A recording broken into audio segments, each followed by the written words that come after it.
اللہ تعالیٰ کا لاکھ لاکھ شکر ہے جس نے ہمیں انسان بنایا، ساری مخلوقات سے افضل بنایا۔ وہ چاہتا تو ہمیں کچھ بھی اور بنا سکتا تھا۔ اللہ کی مخلوق صرف ہم انسان ہی نہیں، بہت سی دوسری چیزیں بھی ہیں۔ مثلاً یہ زمین بھی اللہ کی مخلوق ہے، یہ پہاڑ، یہ پودے، یہ جانور، جنات، فرشتے، سب اللہ کی مخلوق ہیں، لیکن یہ سارے کے سارے انسان کے تابع ہیں۔ فرشتوں جیسی مخلوق کو بھی انسان کے آگے جھکنے کے لیے کہا گیا، انسان کے آگے سجدے کے لیے کہا گیا۔ تو اس سے کیا پتہ چلتا ہے کہ ان تمام چیزوں میں سے، یعنی پہاڑوں، پودوں، جانوروں، جنات اور فرشتوں میں سے سب سے اعلیٰ مخلوق فرشتے ہیں، لیکن فرشتوں کو بھی انسان کے آگے جھکایا گیا، جو اس بات کی دلیل ہے کہ انسان فرشتوں سے بھی بہتر ہے اور فرشتے بھی انسان کی خدمت کر رہے ہیں۔ اللہ چاہتا تو ہمیں کوئی پہاڑ بنا کے کہیں کھڑا کر دیتا، ہم کیا کر سکتے تھے؟ وہ چاہتا تو کوئی درخت بنا دیتا اور اس کی لکڑی کاٹ کے جلا دی جاتی اور اس کا کوئی وجود باقی نہ رہتا۔ وہ چاہتا تو کسی چیونٹی کی شکل میں پیدا کر دیتا، کوئی کیڑے مکوڑے بنا دیتا، کتا بلی بنا دیتا، کوئی گدھا گھوڑا بنا دیتا، ہم کیا کر سکتے تھے؟ لیکن اس نے ہمیں انسان بنایا۔ یہ جانور جن سے انسان گوشت حاصل کرتا ہے، یہ کس کے لیے؟ جن پہ سواری کرتا ہے، یہ کس کے لیے؟ سمندر کو مسخر کیا کس کے لیے؟ انسان کے لیے۔ ہواؤں کو مسخر کیا انسان کے لیے، سب کچھ انسان کے لیے۔ تو پھر انسان کس کے لیے؟ اگر سب کچھ انسان کے لیے تو انسان کس کے لیے؟ صرف اپنی منمانی کرنے کے لیے؟ صرف اپنی خواہشات پوری کرنے کے لیے؟ صرف اپنے نفس کی مرضی پوری کرنے کے لیے؟ صرف کھانے پینے کے لیے؟ صرف دنیا کے چند کام کرنے کے لیے؟ نہیں، انسان اس سے آگے کسی اور کام کے لیے بنایا گیا۔ کھاتے پیتے تو جانور بھی ہیں، بھیڑ بکری گھوڑا گدھا سب کھاتے ہیں، اسی طرح بچے وہ بھی پیدا کرتے ہیں، ان کا بھی رہنے کا کوئی ٹھکانہ ہوتا ہے۔ اڑنا تو چڑیا بھی جانتی ہے، تیرنا تو مچھلی بھی جانتی، ہم سے زیادہ اچھی ڈبکیاں لگاتی۔ پھر انسان کا کام یا انسان کی قابلیت بس یہی کہ وہ کھا پی لے یا اپنی نسل بڑھا لے یا اپنا گھر بنا لے یا اس پر فخر کرے کہ اس نے جہاز بنا لیے ہیں اور وہ اڑنے لگ گیا ہے یا وہ سمندروں کے اندر غوطہ خوری کر رہا ہے۔ نہیں، انسان اپنے رب کے لیے۔ اللہ تعالیٰ فرماتے ہیں وَمَا خَلَقْتُ الْجِنَّ وَالْإِنسَ إِلَّا لِيَعْبُدُونَ، میں نے جن و انس کو اس لیے پیدا کیا ہے کہ وہ میری عبادت کریں، میرے آگے جھکیں، میری فرما برداری کریں۔ انسان میں اور باقی ساری مخلوق میں جو بڑا فرق ہے وہ عقل کا ہے۔ باقی مخلوق کے پاس ایسی عقل نہیں جیسی انسان کے پاس ہے، اسی لیے ہم اس عقل کی وجہ سے جو سنتے ہیں اس کو بھی سمجھتے ہیں کیا کہا گیا، جو دیکھتے ہیں اس کو بھی سمجھتے ہیں۔ تو ہمارے دیکھنے میں اور بھیڑ بکری کے دیکھنے میں فرق ہونا چاہیے۔ بھیڑ بکری جو اس کو کھانے کی چیز ملتی ہے وہ کھانے لگ جاتی ہے، اس کو یہ نہیں پتا چلتا یہ حلال ہے حرام ہے، یہ اس کی اپنی ہے یہ کسی اور کا باغ ہے۔ اگر انسان بھی یہی کام کرے تو جانور ہی ہو گیا نا، کہ اسے نہ پتا ہو کہ میری اپنی ہے کسی کی ہے، میرا حق ہے نہیں ہے۔ پھر اسی طرح باقی مخلوق کو بھی آپ دیکھیں کہ ان میں سے کئی بڑی طاقتور ہیں، لیکن انسان کے پاس اللہ نے جو طاقت دی، اس قوت یعنی اس عقل کے ساتھ وہ ان بڑے بڑے طاقتور جانوروں کو مسخر کر لیتا ہے۔ ویل مچھلی کتنی بڑی ہوتی، اتنی بڑی کہ پوری بلڈنگ سے بڑی آپ سمجھ لیں، اتنی اونچی لمبی چوڑی۔ اگر ایک ویل مچھلی اس کے اندر ڈالنی ہو تو شاید وہ اس گھر کے اندر نہ سمائے، اتنی بڑی بڑی ہوتی ہیں، لیکن انسان ان کو قابو کر لیتا ہے، پکڑ لیتا ہے۔ ہاتھی کتنا بڑا ہوتا ہے لیکن انسان اس کو اپنے قابو میں رکھتا ہے، اس کے اوپر سواری کرتا ہے۔ اسی طرح شیر کو آپ دیکھیں، کتنا سخت جانور ہے کہ پھاڑ کھائے، لیکن اللہ نے عقل جو انسان کو دی تو شیر کو بھی مسخر کر لیتا ہے۔ سانپ کتنا زہریلا جانور ہوتا ہے. آپ نے دیکھا ہوگا وہ سانپ کا تماشا جو کراتے ہیں بچوں کو دکھاتے ہیں, تو کس طرح اللہ نے اس کو انسان کے قابو میں کر دیا. تو یہ ساری چیزیں کس وجہ سے ہو رہی؟ اس عقل کی وجہ سے ہو رہی ہیں. یہ عقل کائنات کی سب سے بہترین چیز ہے, لیکن اگر کسی انسان کو جو اللہ نے عقل دی ہے وہ عقل استعمال نہیں کرتا اور اپنے رب کو نہیں پہچانتا اور اپنی خوشی اور مرضی سے اپنے رب کی بات نہیں مانتا, تو پھر اللہ کے نزدیک ایسے انسان جانوروں سے بھی بدتر ہے. فرمایا ان شر الدواب عند اللہ الصم البکم الذین لا یعقلون. اللہ کے نزدیک بدترین جانور وہ انسان ہیں جو بہرے ہیں, گنگے ہیں, عقل سے کام نہیں لیتے. یعنی نہ وہ اللہ کو پہچانتے ہیں, نہ وہ اللہ کا ذکر کرتے ہیں, نہ وہ اللہ کی بات سمجھتے ہیں, اور اپنی خواہشات کے اوپر جیتے ہیں. بس ان کو نہیں پتا ان کے رب کو کیا پسند ہے اور کیا نہیں پسند. وہ صرف اپنی ذات کے خول میں لپٹے ہوئے ہیں, صرف اپنا فائدہ جانتے ہیں. تو اس لیے اللہ تعالیٰ کے نزدیک اگر کوئی شخص عزت پانا چاہتا ہے تو اس کے لیے کیا ضروری ہے کہ وہ اللہ کی ہستی کو پہچانے, اللہ کی ذات کو پہچانے اور اللہ کا حق دے. جو اللہ تعالیٰ ہم سے چاہتے ہیں اس کو پورا کرے. ہم دیکھتے ہیں کہ اللہ تعالیٰ ہم سے کیا چاہتے ہیں, کیونکہ ایک اگر گدھے کے سامنے آپ کھڑے ہو کے کہیں نا پڑھو کلمہ لا الہ الا اللہ, اگر آپ سارا دن ٹیپ لگا دیں نا اس کے سامنے, تو شام کو اگر آپ اسے کہ سناؤ, وہ نہیں سنا سکتا. اور اگر وہ بول ہی پڑے نا, اس کو یہ نہیں پتا ہوگا اس نے کیا کہا. جو بولنے والا طوطا ہوتا ہے تو وہ جو کچھ سنتا ہے وہ وہی بولتا رہتا ہے. ابھی میں کہیں گئی بھی تھی باہر, تو وہ سب گھر والے کام کرتے تو انہوں نے ایک بولنے والا طوطا پالا ہوا تھا. تو ہوا یہ کہ طوطا بولا, میں نے سمجھا فون کی گھنٹی بجی, تو میں جلدی سے فون کی طرف, انہوں نے کہا نہیں یہ طوطا آواز نکالتا ہے فون کی گھنٹی, کیونکہ ہم سب گھر پہ نہیں ہوتے, یہ پیچھے سے فون کی گھنٹیاں بجتی, یہ سنتا رہتا ہے اور یہ اسی طرح کی آواز نکالنے لگ گیا, بالکل فون کی گھنٹی جیسی.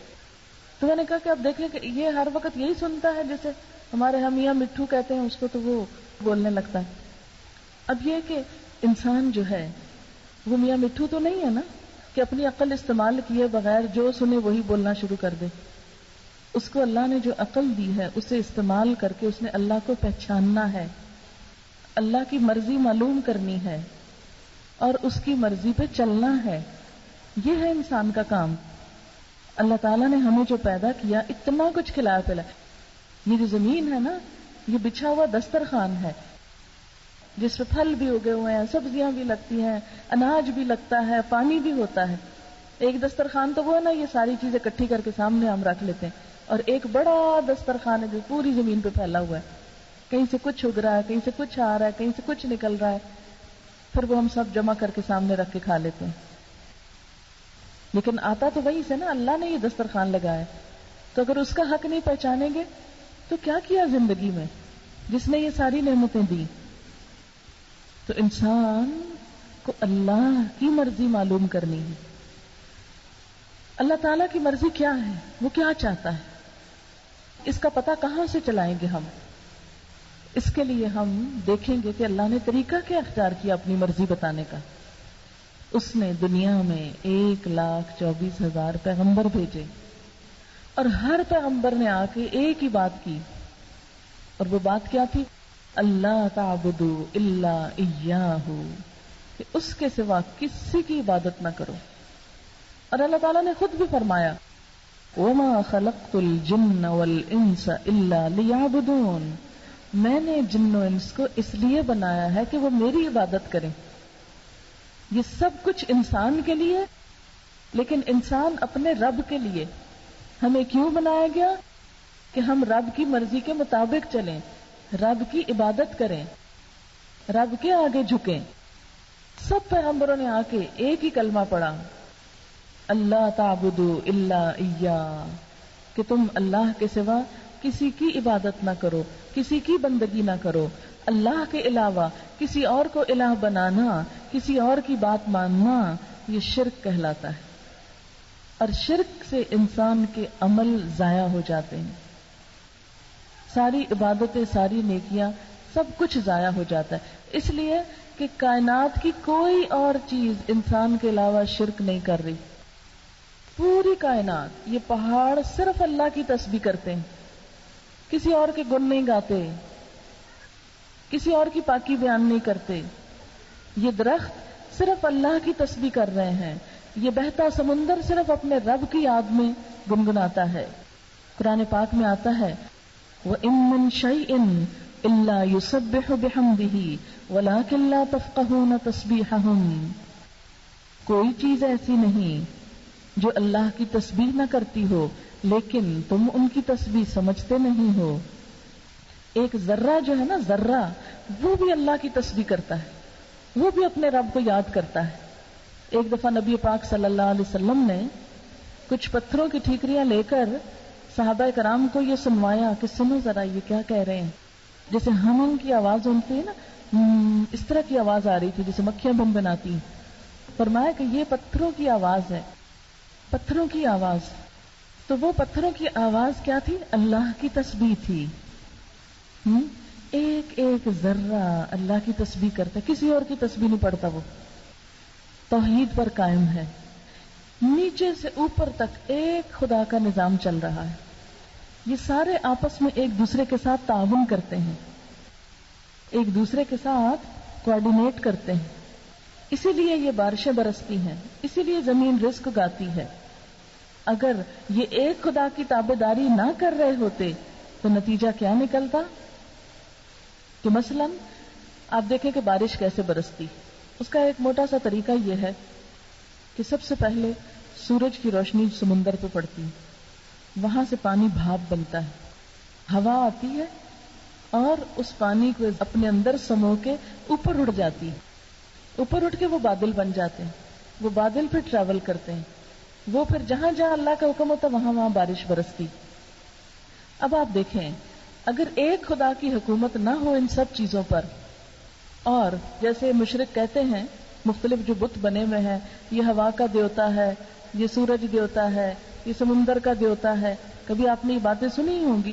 یہ جو ہندو مختلف بت پوجتے رہتے ہیں نا، ان کے یہاں بھی یہ صحت کا، یہ بیماری کا ہے، یہ رزق کا ہے، یہ قسمت کا، یہ اولاد کا، یہ فلانے کا، یہ فلانے کا. انہوں نے سارے شعبے تقسیم کر رکھے ہیں مختلف لوگوں کے درمیان. لیکن اسلام کیا کہتا ہے کہ یہ اول سے آخر تک سب کچھ ایک خدا کے کنٹرول میں ہے، کسی اور کے کنٹرول میں نہیں ہے یہ. اچھا اب ہوتا کیا ہے کہ اللہ تعالی کے اذن سے سورج چمکتا ہے، وہ انکار نہیں کرتا کہ میں نے نہیں چمکنا. جب سے پیدا ہوا اپنا کام کر رہا ہے، اللہ کی فرما برداری میں لگا ہوا ہے. سمندر بھی جب سے بنے ہیں وہ اپنا کام کر رہے ہیں. کبھی انہوں نے یہ نہیں کہا کہ لوگ ہم کیوں مانے. اگر ان کا خدا کوئی اور ہوتا تو وہ کہتا نہ نہ نہ اس کی نہ ماننا، تم پانی نہ اٹھنے دینا، پانی بند کر دینا. ہوا کا خدا اگر کوئی اور ہوتا تو وہ کیا کہتا کہ دیکھو ہوا نہ چلنے دینا، پانی نہ اٹھانا، بادل نہیں کہیں جائیں گے. ہمارے ہاں تو اکثر سٹرائک ہو جاتی ہے نا کہ پہیا جام ہڑتال ہو گئی، آج پانی کو نہیں آنا، آج فلانی چیز نہیں آنی. یہ کیوں ہوتا ہے؟ اس لیے کہ کوئی کام کسی کی مرضی سے ہو رہا ہے، کوئی کسی کی مرضی سے، کوئی کسی کی، ہر ایک اپنی مرضیاں کرتا ہے. لہٰذا کس قدر فساد ہے زمین پہ. کوئی کام سیدھا ہو کے نہیں دیتا، بگاڑ ہی بگاڑ ہے. لیکن زمین سے نظر اٹھائیں اللہ کی کائنات میں کوئی بگاڑ نہیں. اللہ تعالیٰ قرآن پاک میں فرماتے ہیں فرجع البصر، اپنی نگاہ دوڑاؤ، ثم ارجع البصر، پھر نگاہ پلٹاؤ، ینقلب الیک البصر خاسئا وہو حسیر، تیری نگاہ تھک کر نامراد پلٹ آئے گی لیکن اللہ کی کائنات میں کوئی رخنا، کوئی خرابی، کوئی فساد نہیں دیکھو گے. تو بات یہ ہے کہ جہاں سب اللہ کی مرضی پہ چل رہے ہیں، اس لیے زمین کا نظام قائم ہے، اس لیے امن ہے. اللہ نے پہاڑوں کو جہاں ٹھہرا وہاں ٹھہرے ہوئے ہیں، سمندر کو جہاں روکا کہ اس سے آگے نہیں جانا وہ ادھر ہی رکا ہوا ہے. اگر وہ اپنی منمانی کرنے لگے تو ہم یہاں زندہ نہیں رہ سکتے.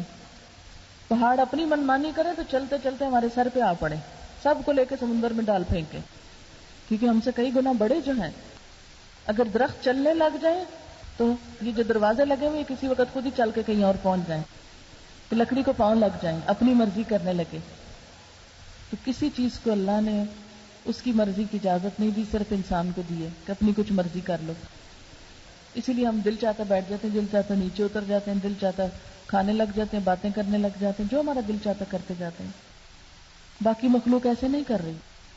تو بات یہ ہے کہ اگر ساری مخلوق اللہ کی تابع دار ہے تو ہمیں بھی اللہ کا تابع دار ہونا ہے. وہ اللہ کی تسبیح کر رہی ہے، ہماری زبان پر بھی اس کی تسبیح ہونی چاہیے. وہ سب سے بڑھ کر اللہ سے محبت کرتی، ہمارے دل میں بھی سب سے بڑھ کر اللہ کی محبت ہونی چاہیے. والذین آمنوا اشد حبا للہ، وہ لوگ جو ایمان لائے اللہ کی محبت میں سب سے زیادہ شدید ہوتے ہیں، سب سے زیادہ پکے ہوتے ہیں. دیکھیں کہ اللہ تعالیٰ نے ہمارے لیے قرآن پاک میں سب سے پہلی سورت جو اتاری ہے نا، اس میں آتا ہے ایاک نعبد و ایاک نستعین، صرف تیری ہم عبادت کرتے ہیں، صرف تجھ سے ہم مدد چاہتے ہیں. اہدنا الصراط المستقیم، ہمیں سیدھا رستہ دکھا. اچھا، اب ہم سب کیا کر رہے ہیں؟ سیدھے رستے کے اوپر چل رہے ہیں. شرک کیا ہے؟ اس رستے سے ادھر ادھر چلے جانا.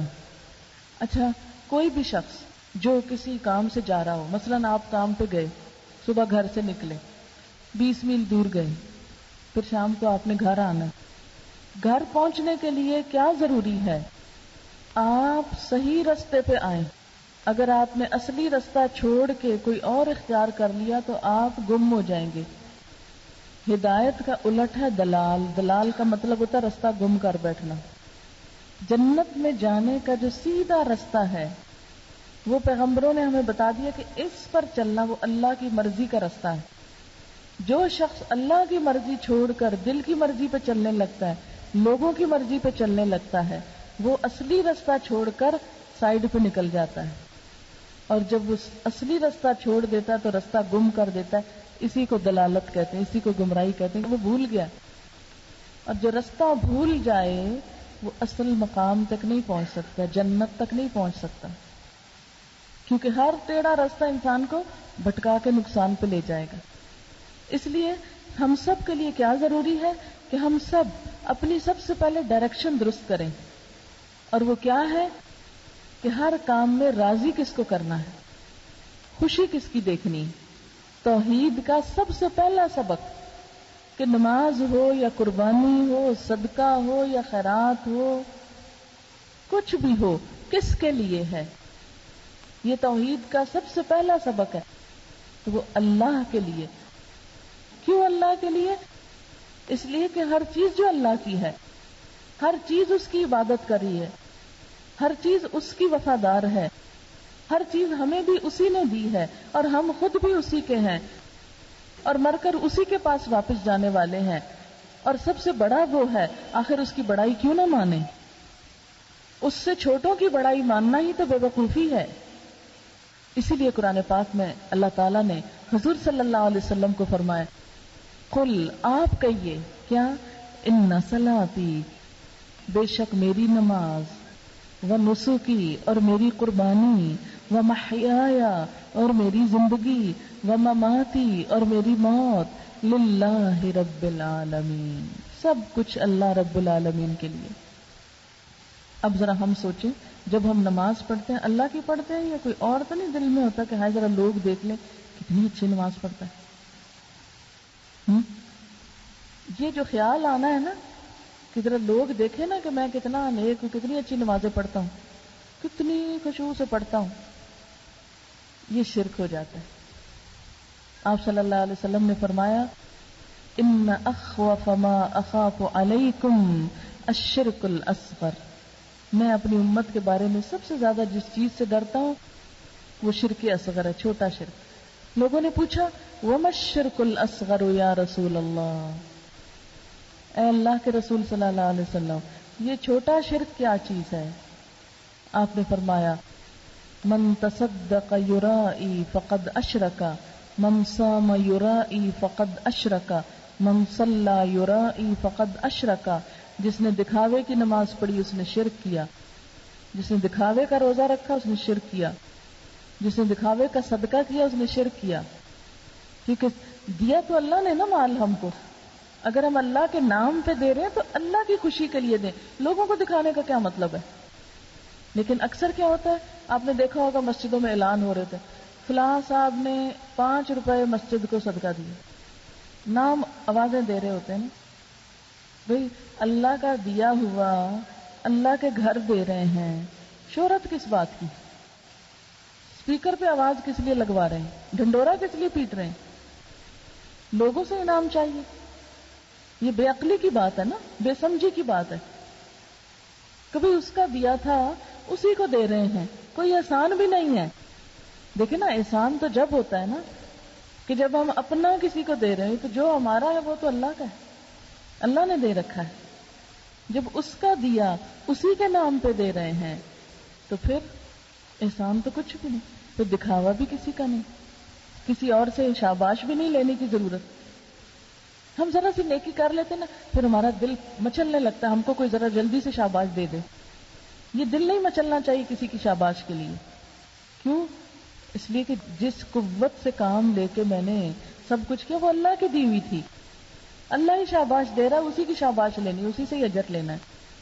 ایسے سوچنے والے کوئی تعریف کرے کہ نہ کرے، وہ نیکی کے اوپر قائم رہتے ہیں، وہ مرتے دم تک اپنا نیکی کا کام نہیں چھوڑتے، ان کے کام میں استقامت ہوتی ہے، وہ جم کے نیکی کا کام کرتے ہیں، اس لیے کہ انہیں انسانوں سے شاباش نہیں چاہیے، انہیں اللہ سے شاباش چاہیے۔ یہ سبق آپ صلی اللہ علیہ وسلم کو پڑھایا گیا تھا کہ آپ کہیے اور کہہ کے سب کو پھر سنائیے، ان صلاتی، میری نماز، ونسکی، میری قربانی۔ آپ دیکھیں ہمارے یہاں قربانی میں کیا ہوتا ہے، قربانی کی عید پہ لوگ بکروں کی آوازیں جو ہیں وہ ٹیپ کر کر کے بعض وقت لگاتے ہیں، وہ آپ نے سنا ہوگا، صرف دکھاوا کرنے کے لیے کہ ہم بکرا ذبح کریں، پھر دوسروں کو بتانے کے لیے۔ یا بڑے سے بڑا بکرا کس لیے خریدیں گے؟ تاکہ سب کو پتا چلے کہ ہم نے سب سے اچھا کیا۔ یا زیادہ بکرے کریں گے، لوگوں کو پتا چلے کہ ہم کتنے امیر ہیں، زیادہ قربانیاں کرتے ہیں، سب دکھاوے کے لیے۔ تو اللہ سے اجر صرف اس چیز کا ملے گا کہ جس نے اللہ کے لیے کام کیا ہوگا، اور بس۔ قیامت کے دن انسان کیا کہے گا؟ اپنے عمل لے کے جائے گا نا، اللہ تعالیٰ کہیں گے اس کو بھی نکال دو، اس کو بھی، اس کو، یہ میرے لیے نہیں تھے، یہ جن کے لیے تھے نا ادھر سے جا کے اجر لو، جو کام میرے لیے کیا ہے اس کا انعام میرے سے لو۔ جیسے مثال کے طور پہ آپ دیکھیں نا، اس پلیٹ کے اندر سونف کے علاوہ کیا الائچی رکھی ہوئی ہے، مصری رکھی ہے، بادام رکھے ہوئے ہیں۔ اگر میں کسی سے کہوں کہ مجھے سونف لا کے دو اور وہ یہ پلیٹ لے آئے، تو میں اسے کہوں گی اس میں سے یہ مصری بھی نکال دو، یہ بادام بھی نکال دو، الائچی بھی نکال دو، یہ بھی نکال دو، بس خالی سونف چاہیے، خالص۔ اللہ تعالیٰ کو بھی خالص عمل چاہیے، یہ باقی سب نکال دو، خالص چاہیے، وہ خالص جو صرف میرے لیے کیا تھا، بس۔ یہ جو اوروں کے لیے کیا ہے نا، وہ اوروں کو دے دو، ان سے جا کے انعام لے لو۔ تو شرک کا سب سے پہلا کام جو عام زندگی میں ہوتا رہتا ہے وہ کیا ہے؟ دکھاوا، ریاکاری، لوگوں سے شہرت پانا، لوگوں کو خوش کرنے کے لیے جان مارنا، اور اس بات پہ پریشان رہنا، ہائے لوگ کیا کہیں گے، ہماری تو ناک کٹ جائے گی، ہمیں تو بےزتی ہو جائے گی۔ آپ اپنی طرف سے خلوص سے، محبت سے، اچھے طریقے سے جو ہو سکتا کر دیں، اور جو نہیں ہو سکتا اس پہ صبر کر لیں، اور لوگ جو دل ان کا کہے کرتے رہیں، کیونکہ ہم نے لوگوں کے لیے کیا جو نہیں۔ ایسے لوگ کبھی بے سکون نہیں ہوتے، کیونکہ جس کے لیے کیا اس نے 7 پردوں میں دیکھ لیا، اس نے اندھیرے میں دیکھ لیا، اس نے ہر جگہ دیکھ لیا اور اجر بھی لکھ لیا۔ لوگ کیا کرتے ہیں؟ تھوڑی دیر دیکھ کے کہتے ہیں واہ واہ، اور اس کے بعد گھر چلے جاتے ہیں، اور ان کو یاد بھی نہیں رہتا کہ کیا کس نے کیا تھا۔ ان کے لیے جو بھول جاتے ہیں پھر یاد کرانا پڑتا، وہ یاد ہے وہ جو فلاں شادی پہ یہ اور یہ ہوا تھا، اتنے جوڑے تھے، اتنے کپڑے تھے، اتنا فلانی چیز تھی۔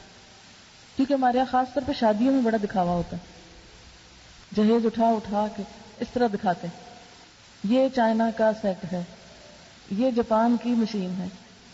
کن چکروں میں ہم پڑے ہیں نا مسلمان، اسی لیے ہماری نمازوں میں مزہ کوئی نہیں، کیونکہ ہمیں فکر ہوتی ہے ہم نے لوگوں کو دکھانا ہے، سارا بازار ڈھونڈیں گے، یہ نہیں چاہیے، یہ چاہیے، اور وہ نہیں مل رہی تو سارا سارا دن بازاروں میں خواری کرتے رہیں گے تاکہ وہ ملے کہ ہم لوگوں کو دکھائیں ہم نے کیا دیا۔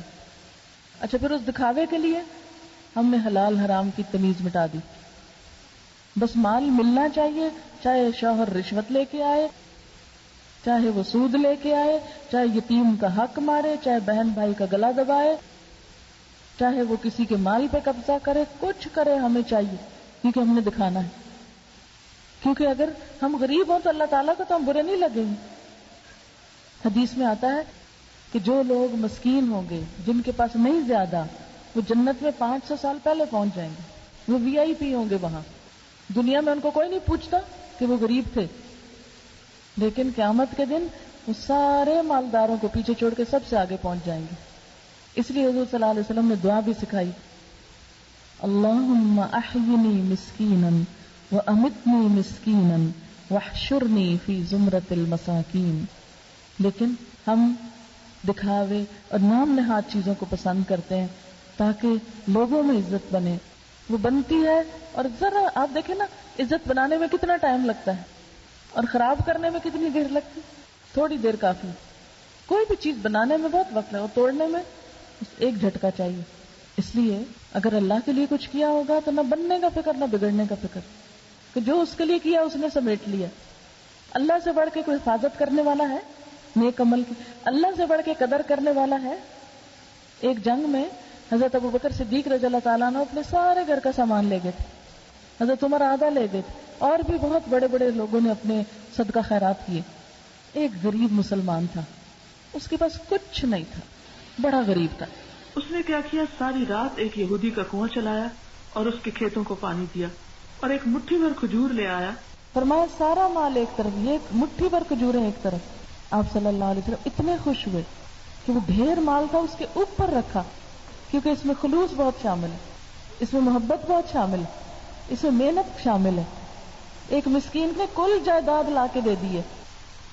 اللہ تو بادشاہ نے اسے اس سے کوئی فرق نہیں پڑتا کہ کیا دیا. اس کی ساری جائیداد ایک مٹھی کھجوریں تھی، اس نے ساری اللہ کے نام پہ دے دی. اس کے لیے وہ بھی کافی. اللہ تعالیٰ تو یہ دیکھتا ہے. آپ صلی اللہ علیہ وسلم نے فرمایا آگ سے بچو، ہاں آدھی کھجور صدقے میں دے کے کیوں نہ بچو. آدھی کھجور کا ایک ٹکڑا ہی کیوں نہ ہو، اس کا بھی صدقہ کر دو، کہ شاید یہی کل قیامت کے دن اتنا خلوص سے کیا ہو. کیونکہ بعض اوقات انسان کسی بھوکے کو دیکھتا ہے نا تو زیادہ نہیں ہوتا، کہتا اچھا چلو میں نے کھانا تو چلو کوئی نہیں، یہ اس کو دے دو، پتہ نہیں کب سے بھوکا ہے. اور وہ دے کے جو دل کو ٹھنڈ پڑتی ہے نا، یہی اصل صدقہ ہوتا ہے، جسے دے کے دل کو ٹھنڈ پڑ دے، لطف آ جائے دینے کا. کہ کیا پتا قیامت کے دن وہ بڑے بڑے صدقے شاید نہ اتنے قبول ہوں جتنا یہ چھوٹا سا چھپا کے ایک ضرورت مند کو دیا ہوا، کسی مسکین یتیم کی حاجت پوری کی ہوئی. کیونکہ اللہ تعالیٰ تو خلوص دیکھتا ہے. اچھا ہمیں انسانوں میں بھی سب سے زیادہ اچھی چیز کیا لگتی ہے؟ خلوص اچھا لگتا ہے نا. ایک شخص جتنا مرضی خوبصورت ہو، اگر وہ مخلص نہیں، دھوکے باز ہے، تو آپ کو ذرا اچھا نہیں لگے گا. ایک شخص کتنا بھی مالدار ہو، لیکن اگر اس میں خلوص نہیں تو آپ دوسری دفعہ اس کے گھر نہیں جائیں گے. اس کی مالداری ہوگی اس کے لیے، ہمیں اس سے کیا. لیکن ایک جھونپڑی میں بھی فقیر ہے نا، لیکن محبت سے ملتا ہے، مخلص ہے، آپ کو سب سے اچھا وہ لگے گا. جہاں نظر آ جائے گا آپ رک جائیں گے، نہیں اس کو میں نے ملنا بڑا خلوص والا شخص. دکھاوا دنیا میں بھی پسندیدہ نہیں. ریاکاری اور دھوکہ، اگر پتہ چل جائے نا کہ دوسرا ہم سے دھوکہ کر رہا ہے، یہ دوسرے نے دل سے نہیں ہم سے محبت کی، ایسے ہی اوپر اوپر سے کر رہا ہے، تو ہم کہتے ہیں بس ادھر ہی ختم ہے. اسی طرح اللہ تعالیٰ بھی جب بندوں کو دیکھتا ہے، پرکھتا ہے، آزماتا ہے، الٹاتا ہے، پلٹاتا ہے. بالکل ایسے ہی جیسے ایک برتن خریدنے ہم جاتے ہیں نا، تو کیا کرتے ہیں، کچے برتن جو ہوتے ہیں مٹی کے، ان کو کھٹکا کے دیکھتے ہیں کہ پکے ہیں کہ کچے ہیں. یہ کچے ہوں گے تو ادھر ہی ٹوٹ پڑیں گے یا بول پڑیں گے، لیکن اگر پکا ہوگا تو کیا ہے، کام کا ہوگا، تو پھر آپ خریدتے ہیں. تو اللہ تعالیٰ جب اپنے کسی بندے کو اپنا بناتا ہے اس کو ٹھوک بجا کے نہیں دیکھتا کچا ہے کہ پکا ہے. کچا ہوگا تو ادھر ہی گر پڑے گا، وہ بیکار ہوگا. اور جس کو دو ڈنڈے بھی پڑ جائے، لیکن اگر وہ پکا ہوا، کام کا ہوا، تو وہ ٹوٹے گا نہیں، ختم نہیں ہوگا، وہ خریدا جائے گا، اس کی قیمت پڑ جائے گی، وہ چن لیا جائے گا. اللہ تعالیٰ اپنے نیک بندوں کو آزماتا ہے، سخت سخت آزمائشوں میں ڈالتا ہے کہ پھر بھی یہ میرے راستے پہ قائم رہتا ہے کہ نہیں رہتا.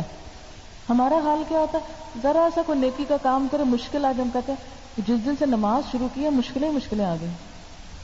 اکثر لوگوں کو میں نے کہتے سن، قرآن پڑھنا شروع کیا مصیبت پہ مصیبت آ رہی ہے، پتہ نہیں کیا ہوگی. اور کئی لوگ کہتے ہیں وظیفہ الٹ گیا. یہ ایک اور بات ہے عجیب و غریب، وظیفہ الٹا پڑ گیا ہے. کیا اللہ کا ذکر الٹا پڑ سکتا ہے؟ کتنی حیرت کی بات ہے نا. بعض اوقات کہتے ہیں نا اتنا نہ پڑھ دماغ خراب ہو جائے گا. یہ سب باتیں شیطان کی باتیں ہوتی. وہ کیا چاہتا ہے کہ بندے اللہ کی طرف نہ رجوع کریں. ساری ساری رات لوگ ناچتے ہیں, کوئی نہیں ان کو کہتا دماغ خراب ہو جائے گا, بس کرو. سویر تک گانا بجانا ہوتا رہتا, ڈانس بھی ہوتا ہے اور سارے بیٹھے ہوتے, کرنے والے بھی نہیں تھکتے, دیکھنے والے بھی نہیں تھکتے, نہ ان کا دماغ خراب ہوتا کسی کا. لیکن اگر کوئی تہجد پڑھ کے اب سے تہجد پڑھنے لگ گئی ہے, اس عمر میں تہجد شروع ہو گئے, بس کرو. مائیں اپنی بیٹیوں کو روکتی, ڈر جاؤ گی, اعتکاف نہ کرنا, پتہ نہیں کیا بلا نظر آئے گی, ڈر جاؤ گی تم. یہ سارے شیطان کی پلائی ہوئی باتیں. یہ وظیفہ گرم ہوتا ہے, کہاں سے گرمی آ گئی, اس میں اللہ کا نام ہے. وہ بعض صورتیں گرم, یہ کدھر لکھا ہے؟ وہ تو لکھا ہے یہ مدنی ہے, یہ مکی ہے, یہ کہیں نہیں لکھا ہوا گرم ہے کہ ٹھنڈی ہے. یہ خود ساختہ دین بنایا ہوا ہم نے اپنی مرضی کا. یہ کہہ رہی ہے کہ آیت کریمہ کہتے ہیں گرم ہوتا ہے. یہی تو میں کہہ رہی ہوں کہ کس نے کہا کہ گرم ہوتا ہے؟ کچھ گرم سرد نہیں.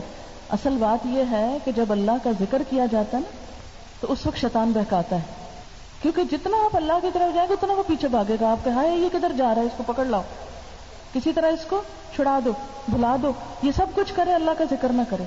پھر وہ ڈراتا ہے, اور وہ کیا کہتا ہے, صدقہ کرنے لگے خوف دلاتا ہے, بھوکے مر جاؤ گے, تمہارے بچوں کا کیا بنے گا, خود کہاں سے کھاؤ گے, فلانی ضرورت کیسے پوری ہوگی. صحابہ کرام نے تو یہ نہیں سوچا. حضرت ابوبکر جب اپنا سامان اٹھا کے لے جا رہے تھے, انہوں نے تو نہیں سوچا تھا کہ پیچھے کیا ہوگا. آپ کو پتا ہے کہ اللہ کے رسول صلی اللہ علیہ وسلم ان سے پوچھا تھا گھر میں کیا چھوڑ کے آئے, انہوں نے کیا جواب دیا, اللہ اور اس کا رسول, ان کی محبت ہے بس کافی ہے, یہ چیز کافی ہو جائے گی ان کو. اللہ رازق موجود ہے, اللہ زندہ ہے, ہمیشہ زندہ رہے گا. انسان تو ختم ہو جاتے ہیں, رزق کو انسانوں کے ہاتھ میں, تو اللہ کے ہاتھ. کمزوری ہمارے اپنے ایمان کی ہوتی, ہم جیسا اللہ کے بارے میں سوچتے وہ اسی طرح ڈال دیتا ہم کو. پھر اسی طرح ہم دیکھتے ہیں کہ شرک جو ہے سب سے بڑا گناہ. ابن مسعود پوچھتے ہیں یا رسول اللہ صلی اللہ علیہ وسلم سب سے بڑا گناہ کون سا ہے؟ فرمایا اللہ کے ساتھ کسی کو شریک کر لینا, یعنی اللہ کی مرضی کے ساتھ کسی اور کی مرضی, اس کی ذات کے ساتھ کسی اور کی ذات. اچھا ہمارے یہاں بھی یہ باتیں مشہور ہیں, اولاد نہ ہو فلانے دربار پہ جاؤ اولاد ہوگی, کتنی عام ہے یہ بات. رزق نہ ہو تو فلانی جگہ پہ جاؤ. اس کا مطلب کیا اللہ تعالیٰ نعوذ باللہ عاجز ہو گئے؟ اللہ کی رسی کو پکڑو, ایاک نعبد, صرف تیری ہم عبادت کرتے, و ایاک نستعین, صرف تجھ سے مدد چاہتے ہیں, کسی اور کی مدد نہیں چاہیے ہم کو. حضرت معاذ کی حدیث میں ہے کیا تم جانتے ہو کہ خدا کا حق بندوں پہ کیا ہے؟ یہ کہ اسی کی عبادت کریں, کسی کو اس کی عبادت میں شریک نہ کریں. دوسری حدیث میں ہے کہ تم میں سے کوئی یہ نہ کہے جو خدا چاہے اور جو آپ چاہیں. ہمیشہ کیا کہنا چاہیے؟ بس جو اللہ چاہے. یہ نہیں کہنا چاہیے جو اللہ چاہے اور جو تم چاہو, نہ, یہ بھی شرک ہو جاتا ہے. بس جو اللہ چاہے, کیونکہ چاہت تو اللہ کی چلتی ہے نا, بندوں کی تھوڑی چلتی. ہمارے چاہنے سے کیا ہوتا ہے؟ قرآن پاک میں آتا ہے وما تشاءون الا ان یشاء اللہ, تمہارے چاہنے سے کچھ نہیں ہوتا جب تک اللہ نہ چاہے. طفیل بن سنجرہ حضرت عائشہ کے ستیلے بھائی تھے. کہتے ہیں کہ میں نے خواب میں چند یہودیوں کو دیکھا تو ان سے پوچھا کہ تم کون ہو؟ انہوں نے کہا ہم یہود ہیں. میں نے کہا افسوس تم میں بڑی خرابی ہے کہ تم عزیر کو خدا کا بیٹا مانتے ہو. انہوں نے کہا تم بھی اچھے لوگ ہو لیکن افسوس تم کہتے ہو جو خدا چاہے اور جو حضور صلی اللہ علیہ وسلم چاہے, تو یہ بھی تو شرک. پھر میں نصرانیوں کی جماعت کے پاس گیا, ان سے بھی پوچھا, انہوں نے بھی یہی جواب دیا. میں نے کہا افسوس تم مسیح کو خدا کا بیٹا مانتے ہو. انہوں نے جواب دیا کہ تم بھی تو حضور صلی اللہ علیہ وسلم کو اللہ کے ساتھ شریک کر دیتے ہو. ہمارے یہاں کتنا عام ہے جو اللہ چاہے جو رسول صلی اللہ علیہ وسلم چاہے, نہیں, صرف اللہ چاہے.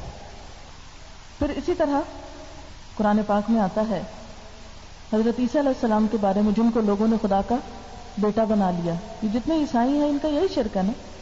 قرآن پاک میں اللہ تعالیٰ فرماتے ہیں حضرت عیسیٰ کی زبانی انی عبداللہ, میں اللہ کا بندہ ہوں. بیٹا نہیں ہوں, کون ہوں؟ بندہ ہوں, مخلوق ہوں. آتانی الکتاب, اس نے مجھے کتاب عطا کی, کون سی؟ انجیل. وجعلنی نبیا, اور مجھ کو نبی بنا کے بھیجا. پھر اسی طرح مکہ کے کافروں کو بھی قرآن پاک میں یہ چیلنج کیا گیا. ان سے پوچھا جاتا تھا قل لمن الارض, ان سے پوچھو زمین کس کی ہے، ومن فیہا، اور جو کچھ زمین میں یہ کس کا ہے، ان کنتم تعلمون، اگر تم جانتے ہو، سیقولون للہ، وہ بھی کہتے تھے کہ سب کچھ اللہ کا ہے، قل افلا تذکرون، ان سے پوچھو کیا تم نصیحت نہیں پکڑتے، قل من رب السماوات السبع ورب العرش العظیم، ان سے پوچھو کون ہے رب 7 آسمانوں کا اور رب عرش عظیم کا، سیقولون للہ، کہیں گے سب کچھ اللہ کا ہے، قل افلا تتقون، ان سے پوچھو کیا تم خدا کا خوف نہیں کرتے ہو، قل من بیدہ ملکوت کل شیء، ان سے پوچھو ہر چیز ملکیت کس کی ہے، بادشاہت کس کی ہے، وَهُوَ يُجِيرُ وَلَا يُجَارُ عَلَيْهِ إِن كُنتُمْ تَعْلَمُونَ، کون ہے جو پناہ دیتا ہے اور اس کے مقابلے میں کوئی پناہ نہیں دے سکتا، اگر تم جانتے ہو، سَيَقُولُونَ لِلَّهِ، کہیں گے کہ اللہ کی ہے، قُلْ فَأَنَّىٰ تُسْحَرُونَ، پوچھو کہاں سے پھر جادو کر دیے جاتے، کون تمہاری عقلوں کو مار جاتا ہے۔ پھر اسی طرح ہم دیکھتے ہیں ایک اور جگہ پر قرآن پاک میں آتا ہے وَلَمْ يَكُنْ لَهُ كُفُوًا أَحَدٌ، اور کوئی اس کا شریک بھی نہیں، کوئی اس کے برابر نہیں، لَيْسَ كَمِثْلِهِ شَيْءٌ، اس کی مانند کوئی چیز نہیں، اس جیسی کوئی چیز نہیں، سب سے بڑا ہے وہ۔ لیکن افسوس ہم مسلمانوں کے حال پر کہ نماز میں تو کہتے ہیں سب سے بڑا ہے وہ، اللہ اکبر اللہ اکبر اللہ اکبر، اللہ سب سے بڑا ہے، لیکن ہماری عام روزمرہ زندگی میں کیوں نہیں اللہ بڑا؟ کوئی آ جائے تو ہم نماز چھوڑ کے بیٹھ جاتے ہیں، اللہ تعالیٰ بلا رہے ہیں حی علی الصلاۃ، آؤ نماز کی طرف، اور ہم بیٹھ جاتے ہیں لوگوں سے باتیں کریں، کبھی سو جاتے ہیں، کبھی بازار چل پڑتے ہیں، اور اللہ تعالیٰ بلاتے رہتے ہیں آؤ نماز کی طرف۔ آپ دیکھیں کہ دن میں 5 دفعہ اللہ تعالیٰ بلاتے ہیں، کتنی دفعہ ہم جاتے ہیں؟ میں یہ صرف آپ کی بات نہیں کر رہی، میں عام مسلمانوں کی بات کر رہی ہوں۔ آپ چلے بازار کسی وقت زور کی نماز کے اثر کے وقت، چلو باقی زور اثر تو لمبے ٹائم ہوتے ہیں، مغرب کے وقت آپ کسی مسلمان بازار میں چلے، اذانیں ہوگی، کتنے لوگ مسجد جاتے ہیں، اکثر بازار میں گھوم پھر رہے ہوتے ہیں، کھڑے ہوتے ہیں، بیٹھے ہوتے ہیں، باتیں کر رہے ہوتے ہیں، ان کو کوئی اثر نہیں ہوتا، ٹس سے مس نہیں ہوتے۔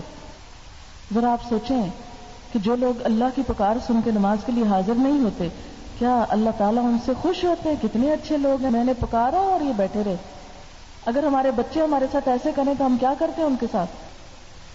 آپ اوپر سے آواز دیتے ہیں فلاں ادھر آؤ، وہ کہ اچھا آتا ہوں، پھر وہ اپنے کام میں لگ گئے، وہ کہ اچھا میں تو ابھی کھانا کھا رہا ہوں، اچھا پھر آپ بلاتے ہیں اچھا میں ذرا واش روم سے ہوں، پھر آپ بلاتے ہیں اچھا میں ذرا کھیل آؤں، کہ یہ کیا تماشا، کتنا شدید غصہ آتا ہے، ایک سے دوسری دفعہ بلانا پڑے شدید غصہ آ جاتا ہے، کیا مذاق ہے، بات کیوں نہیں سنتے ہو، ایک دو لگا بھی دیں گے، اور وہ ہر روز 5 دفعہ پکارتا ہے، ہم 5 دفعہ ٹال مڑ، اچھا نا ابھی اتنے کام ہیں، اچھا ابھی میرے کپڑے نہ پاک ہیں، ابھی بچے چھوٹے ہیں، ابھی اتنا کام میرا پڑا، میں تھک گئی، اب مجھے نیند آئی ہے۔ اللہ کی عبادت خود تو نہیں کرتے، پھر اس لیے کسی کو کہتے ہیں تم دعا بھی ہمارے لیے کر دینا۔ مسلمان ایک دوسرے کے لیے کرتا ہے، لیکن یاد رکھیں جب تک اپنے لیے خود نہ کریں اس وقت تک کسی کی ہوئی بھی فائدہ نہیں دیتی۔ آپ کو پتا ہے کہ حضرت نوح علیہ السلام نے اپنے بیٹے کے لیے دعا کرنا چاہیے، اللہ تعالیٰ نے روک دیا، نہیں، لا تسألنی ما لیس لک بہ علم، مجھ سے مت سوال کرو جس کا تجھے علم نہیں۔ حضرت لوط علیہ السلام کی قوم کے بارے میں حضرت ابراہیم نے دعا کی تھی اللہ ان کو عذاب نہ دینا، اللہ نے نہیں سنا۔ تو اس سے کیا پتہ چلتا ہے کہ جو اپنے لیے خود نہ کرے اس کے لیے کہیں اور سے بھی فائدہ نہیں ہوتا۔ مثلا آپ خود نہ کھانا کھائیں اور کوئی اور آپ کی جگہ کھا رہا ہو، آپ کو کیا ملے گا؟ ہاں اگر آپ بھی کھا رہے ہیں وہ بھی کھا رہے ہیں تو مل کر انجوائے کریں گے، وہ ایک اور چیز ہو جاتی۔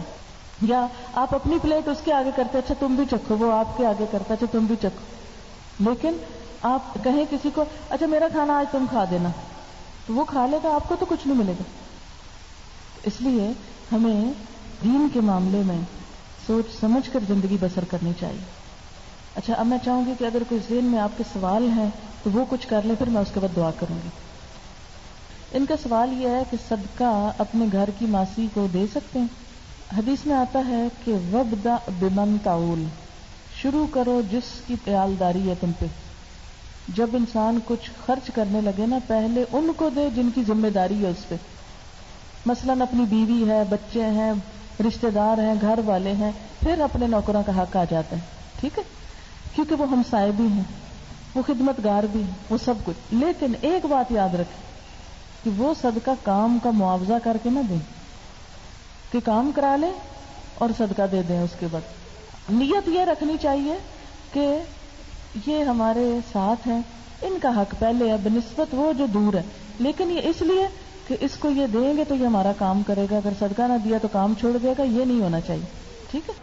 دعا سبحان اللہ والحمد للہ ولا الہ الا اللہ واللہ اکبر ولا حول ولا قوة الا باللہ العلی العظیم. اللہم صل علی محمد وعلی آل محمد کما صلیت علی ابراہیم وعلی آل ابراہیم انک حمید مجید. اللہم بارک علی محمد وعلی آل محمد کما بارکت علی ابراہیم وعلی آل ابراہیم انک حمید مجید. ربنا آتنا فی الدنیا حسنۃ وفی الآخرۃ حسنۃ وقنا عذاب النار. ربنا لا تزغ قلوبنا بعد إذ هديتنا وهب لنا من لدنك رحمة إنك أنت الوهاب. ربنا هب لنا من أزواجنا وذرياتنا قرة أعين واجعلنا للمتقين إماما. يا حي يا قيوم برحمتك نستغيث لا إله إلا الله أنت الحليم الكريم. سبحان الله رب العرش العظيم والحمد لله رب العالمين. رب نسألك موجبات رحمتك وعزائم مغفرتك والغنيمة من كل بر والسلامة من كل اسم لا تدع لنا ذنبا إلا غفرته ولا هما إلا فرجته ولا حاجة هي لك ردا إلا قضيتها يا أرحم الراحمين. یا اللہ پاک جو کچھ ہم نے پڑھا ہے اگر اس میں کوئی بات آپ کو ناپسند ہو تو ہم سے درگزر فرما دیجیے. یا اللہ ہمارے گناہوں کو معاف کر دیجیے اور جو بات آپ کی پسند کی ہو ہمیں اس پر عمل کرنے والا بنائیے اور قبولیت عطا فرمائیے. یا اللہ تو ہمارے تمام دکھوں کو، غموں کو، پریشانیوں کو دور فرما. اس گھر پر اپنی خیر و برکت نازل فرما. آنے والوں کے دلوں کی دعاؤں کو قبول فرما. ہماری اولادوں کو ہماری آنکھوں کی ٹھنڈک بنا. یا اللہ تو ہم سب کو رزق حلال عطا فرما، حرام سے بچا. یا اللہ ہماری اولاد کو دنیا اور آخرت کی کامیابی عطا فرما، انہیں نیکی کی توفیق عطا فرما، برائیوں سے بچا. یا اللہ مسلمانوں کے دلوں کو جوڑ دے، ان سب کو ایک کر دے. ہمیں اپنا قرب نصیب فرما، ہمارا خاتمہ ایمان پر کرنا، مرتے وقت کلمہ نصیب فرمانا، اپنے صالح بندوں سے ملانا، آخرت کی منزلیں آسان کر دینا، موت کی سختیاں آسان کر دینا، قبر کے اندھیروں کو دور فرما دینا اور جنت الفردوس کے اعلیٰ درجات عطا فرمانا. یا رب العالمین تو ہم سب کو اپنی رحمت سے ڈھانپ لے اور ہماری اس کوشش کو قبول فرما. یا اللہ تمام بیماروں کو صحت کاملہ عطا فرما.